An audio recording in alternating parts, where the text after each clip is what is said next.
Hey, what's up, guys? I'm gonna be bringing you a Cinema 4D tutorial here today. Um, this is just basic text, 3D text. This is all I'm gonna show you how to do for this tutorial. How to make 3D text and how to use materials to like color it and stuff like that. So let's get started. Okay, so there's two ways you can make 3D text here in Cinema 4D. You can, if you look up here at this sort of squiggly line leading to a plus sign, if you click and hold, you can see all these different selections, and you can come down here and you can select text.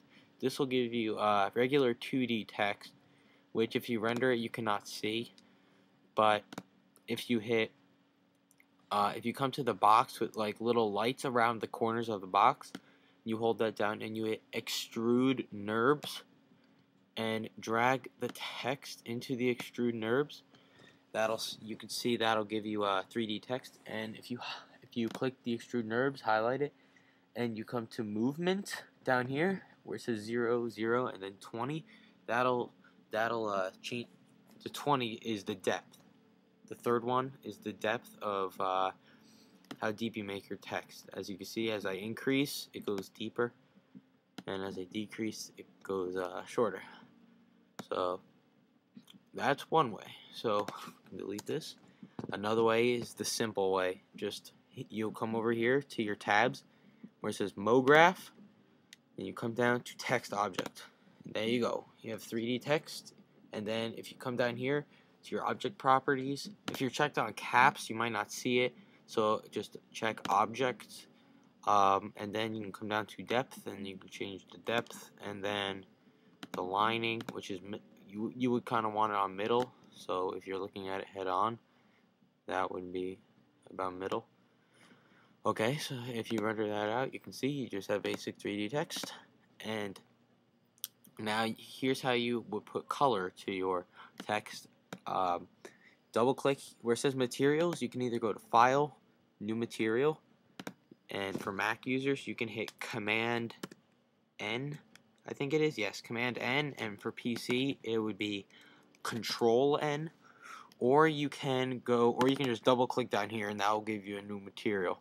Now in your materials you can select your color, so select like a red, and that'll give it a red, and then you can go to specular, and this will change like the kind of, you could say, the glossiness. So you can drag your width about to 80 and your height to about, you can do height to about 80 also, and that'll give it a nice specular look. And then you can kind of just mess around with these, like glow, for instance. You can see it adds a glow around your text. Specular color, you don't really need to worry about that. Fog and bump, you can kind of add some fog or you can add some bumps to your 3D text, which makes it look also kind of glossy. And if you want to add reflection, you just check the reflection box, and then you can edit your reflection.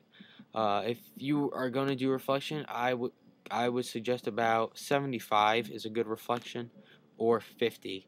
I would not go any lower than about 30, because then it wouldn't look right, but it's all in your preference. And then transparency, self-explanatory if you want it see-through or not.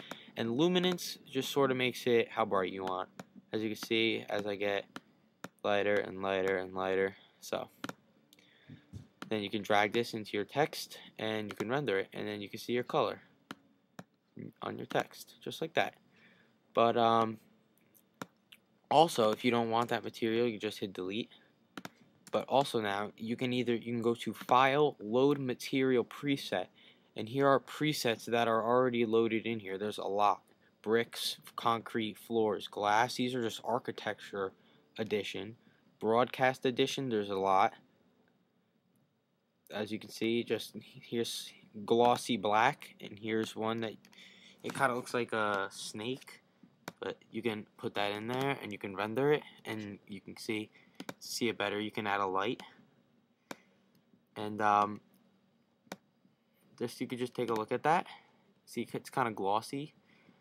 The one I like to use, I use a lot, is you go to File, Load Material Preset, MoGraph, Materials, Glassy Opaque, and Metal Smoke. I like to use this. This gives it sort of, it's like black and it's kind of smoky-ish. You can't really see it. Maybe if I drag the light away. If you can kind of see right there. Let's render it. Yeah, see, you can kind of see a little smoke. That's actually gives it a nice look. And another one that I like is File, Load Material Preset, MoGraph, Materials, Glassy Opaque, and Iceberg. If you're kind of you like blue and kind of a blue person, this gives you a nice sort of blue glassy look, and I think that looks really good. You can render it different ways and stuff like that. You can see the material presets. These are also editable. So you can go to color, you can pretty much make it whatever color you want. Change it to a nice green, like this. Render it. It's a nice green in the front right there. And yeah, that'll give you a nice, color to your text. And another thing I want to go over with you guys today is caps. These are kind of, I can't really explain it, but you would kind of want a fillet cap on the start and fillet cap on the end, and you could see the difference. You see my text there? If we zoom in, you could see it. Zoom in. Okay, look at the T. That's with caps. You guys, it kind of gives it a pop out. It kind of pops out a little. If you look at the profile of the text.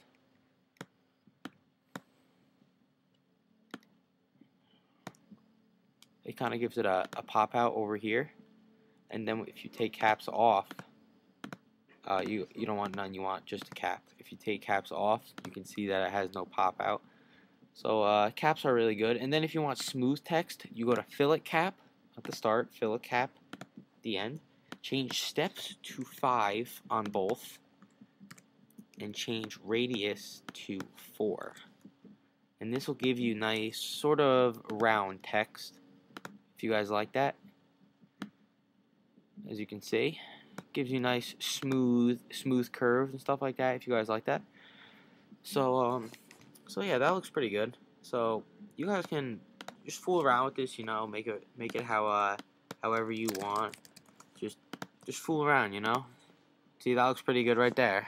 So once again, fool around with the colors, the presets. I suggest you guys go through all the presets if you like Cinema 4D and you have the time. Go through all the presets, check it out. And, some of them are actually really good, and this is a very helpful program for making 3D. So take it for your advantage. Try it out. And that's basically the end of this tutorial. Please hit the subscribe button, guys. It'll really help me out. And I'd really appreciate it. Thanks, guys.